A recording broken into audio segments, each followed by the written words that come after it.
Everybody, it's me, Andrew. Get out into nature, tune in for yourself, resonate with the Earth's electromagnetic field via 432 Hertz, the universal frequency, balance out psychologically and emotionally, and further strengthen your brain and your heart's coherence as well.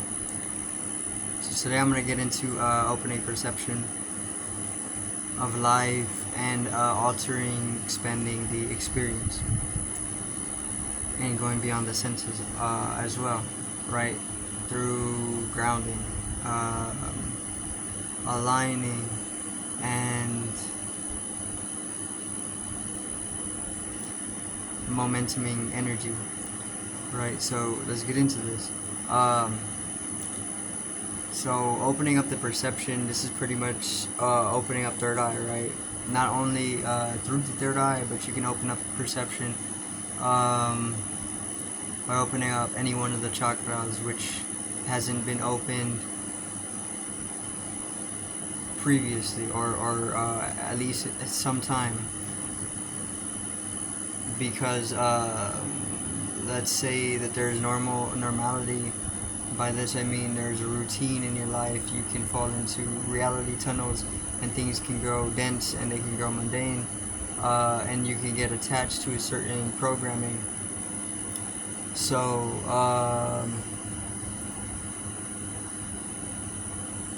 what that is, it's basically a specific energy form that you've crystallized and you've densified, and you've grown attached with that specific energy form.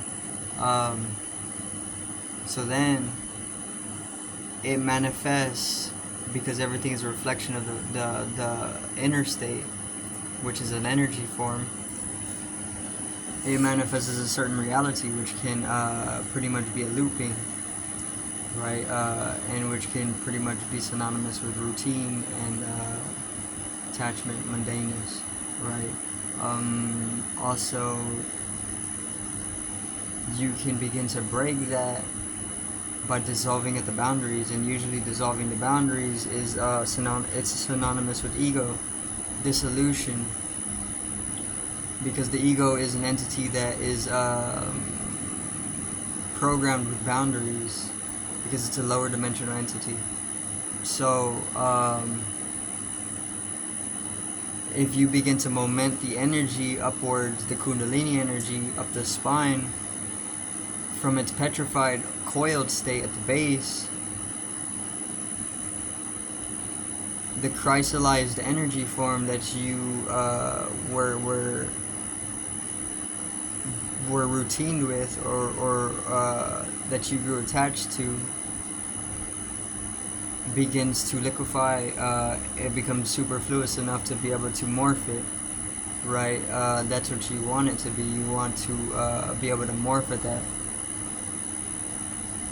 because the moment that you're able to do that, you can keep the energy form shifting, shape-shifting, right?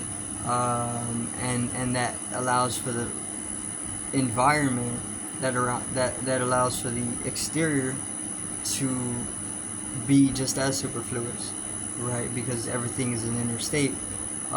It's like when you wake up in the morning, if you're depressed, or if you're angry, or if you're grieving, or whatever it may be, if you're in a lower vibration, if you're feeling sick, chances are if you've already determined how if you've already determined at the beginning of the day that that's how the day is going to be, that's how it's going to be for the rest of the day for yourself, unless you change it within yourself, right? So everything is inwards. The moment that you change that inwardly, then the exterior gets changed, because all the exterior is you inside, inwardly.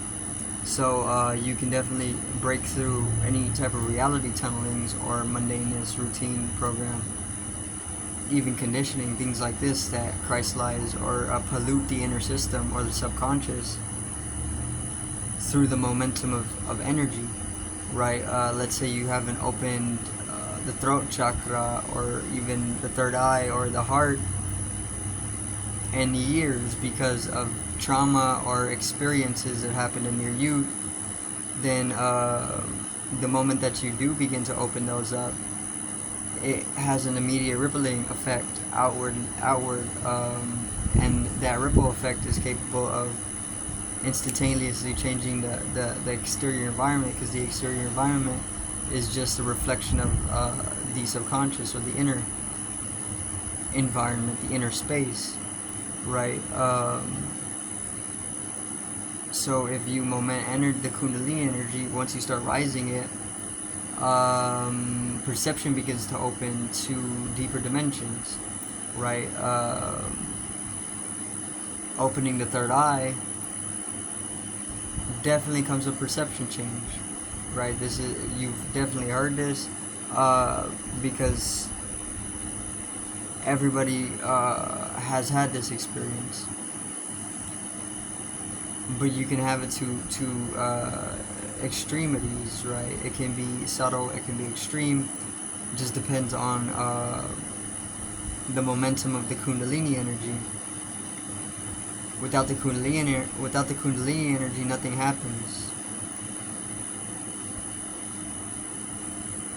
Even if you're going to take, even if you take psychedelics to induce one of the mystical experience, the Kundalini needs to be in momentum. Otherwise, even the substance isn't going to do much. But the substance is usually great at getting the Kundalini in momentum. So this is why they're good at being able to induce mystical experiences, right? So it's really all in the Kundalini energy, which modern day, I want to say that it's definitely it's a regularization, or it's a regularity for the Kundalini to stay in a petrified or coiled state, which means you're also staying in a petrification, right?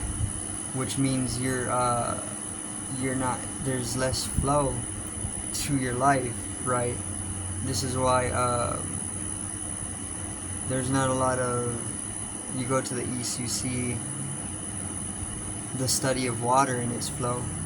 You don't really see this as much, right? Like the worship of water, you don't see this as much in the West. So the petrified state is definitely one that is more dense, because it corresponds to Earth, which is at the root chakra. Earth, the element of Earth, corresponds to the root chakra, which is also where which is also where the Kundalini energy is coiled. So this is the most dense element within the four that the universe is built up off of. The lightest being ether, I think, or wind. It's probably ether, which is space. Then it's wind.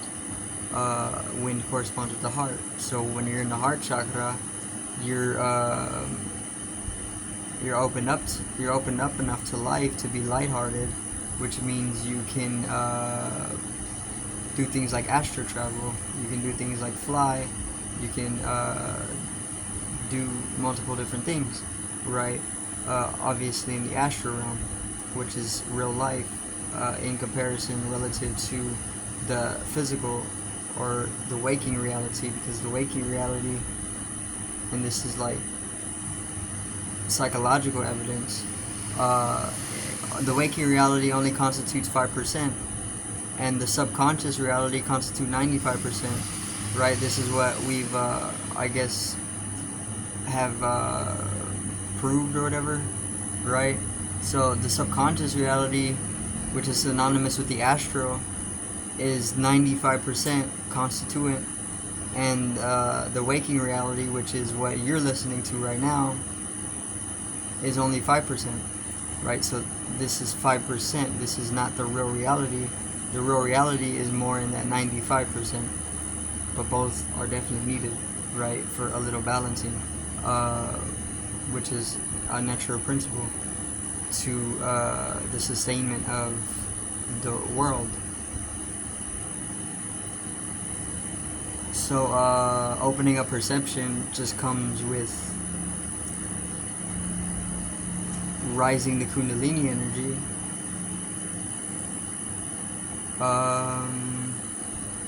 and that's pretty much it, which happens easier than you think, because the Kundalini energy is supposed to be risen, right? So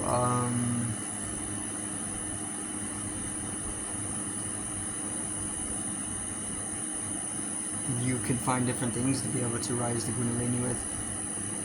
Meditation is definitely one way you can open up your perception, right?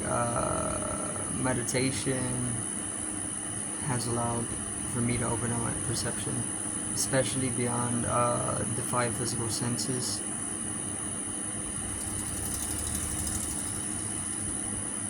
Which is very simple for the 5 physical senses to be broken through. It just takes that little bit of effort to be able to break through them, right?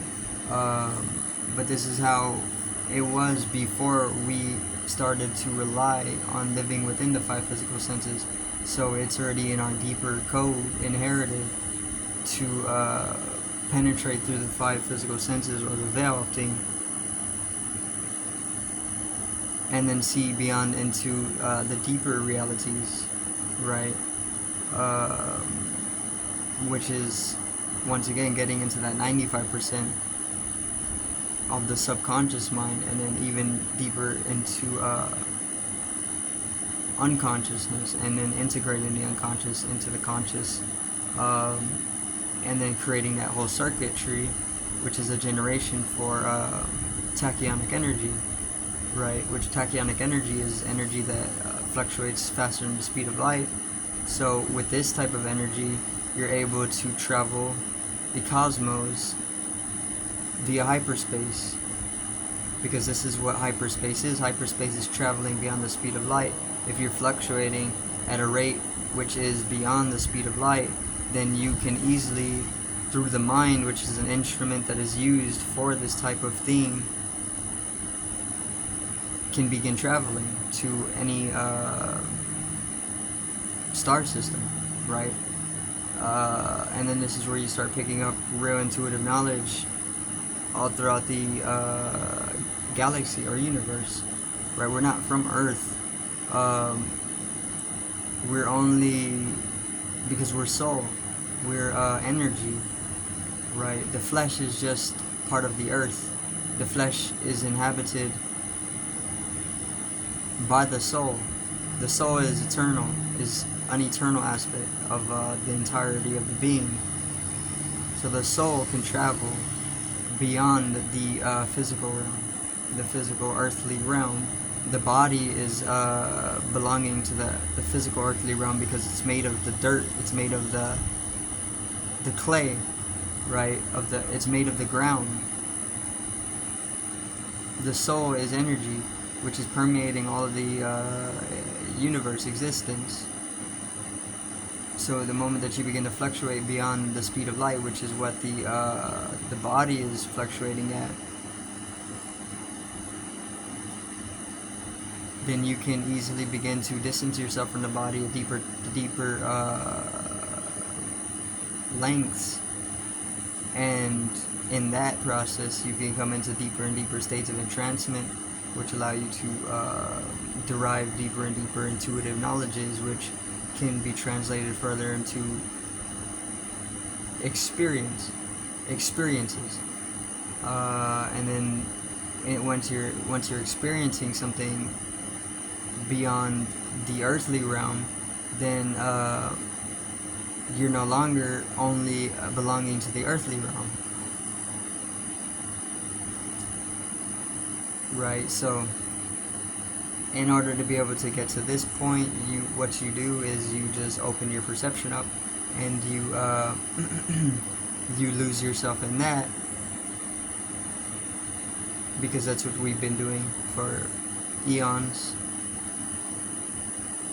And then easily find an integration to be able to either get completely lost in that, or balance this aspect with multiple other aspects you may be investing your attention into and sustaining, right? Or connecting like a network, the cosmic network. That's pretty much going to be it for today's video. I do thank everybody for watching. Once again, peace out. Well, love. Have a great evening.